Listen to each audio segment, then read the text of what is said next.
Ja, og så siger man, at mænd ikke kan multitaske. Jeg klipper græs, mens jeg sidder her.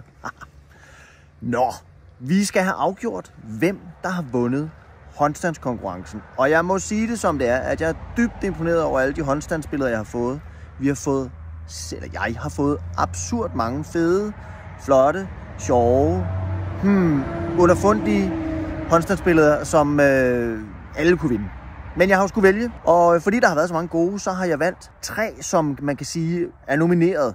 Og der er stadigvæk kun en af jer, der vinder. Men 3 af jer vil jeg godt lige vise og fremhæve for at sige, at det her, det er altså rigtig sjovt. Den første nominerede er Emma Katrine, og hun står på hænder ved Torup Strand. Og det er oppe ved de der fiskerbåde. Og det synes jeg bare er super flot, og viser virkelig, hvor du er henne. Og så står du også på en god håndstand. Selvfølgelig ikke en lille håndstand, men en flot håndstand. Så du er nomineret. Flot billede. Det næste, der er nomineret, det er Mette Hinge med en håndstand i solnedgang. Og jeg skulle huske at sige, at ham, der står på hænder, eller hende, jeg tror, det er ham, er 55 år. Modellen er 55 år. Og det vil jeg godt anerkende. Det er et flot og et sjovt billede, fordi der står en ved siden af og hæpper og sådan noget. Så jeg synes faktisk, det er et sjovt billede. Så det kan et eller andet, så det er jeg vendt tilbage til hele tiden. Så det er også nomineret. Det tredje billede, der er nomineret, det er Alberte, og hun står på hænder på hovedet, eller hvad det er, hun gør. Det ser mærkeligt ud.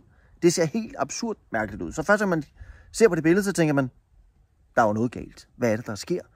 Og det synes jeg bare er genialt. Altså fremragende håndstandsbillede, og sådan lidt, man ligesom tænker lidt over. Og udover det her billede, så har Alberte faktisk også sendt mange andre sjove billeder ind. Men det her, det var klart det bedste og det sjoveste billede. Og så er vi jo kommet til, at jeg nu skal annoncere vinderen.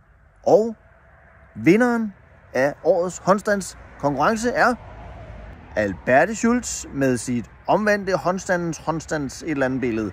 Det synes jeg simpelthen bare er et genialt håndstandsbillede, og det fortjener at vinde.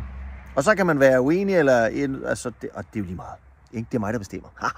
Så tillykke med det, Alberte. Du har vundet en kop, springnørdkoppen, og en t-shirt og nogle springsokker.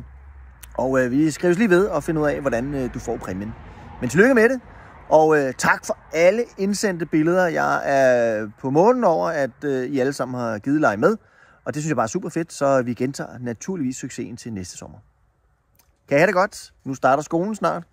Og det synes nogle er fedt, og andre synes det er lidt træls. Men så begynder gymnastikken også. Og se, det er fedt. Så vi ses.